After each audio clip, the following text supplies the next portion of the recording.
लाडकी बहीण आणि लाडका भाऊ ही योजना आणल्यानंतर कृपा करून त्याची अंमलबजावणी सुधीर मुनगंटीवारांकडे देऊ नका.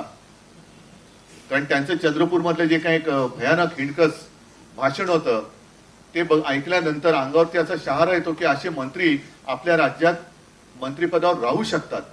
माता भगिनींना शिवीगाळ करणारे मंत्री मंत्रिमंडळात राहू शकतात. माता भगिनींवरती अत्याचार करणाऱ्याचे आरोप ज्यांच्यावर आहेत असे सुद्धा मंत्री राहू शकतात.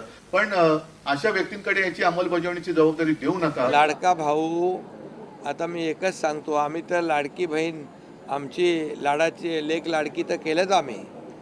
लाडकी बहीण पण करू, लाडका भाऊ पण करू, पण बोलणाऱ्यांचे भाऊ कुठे आहेत?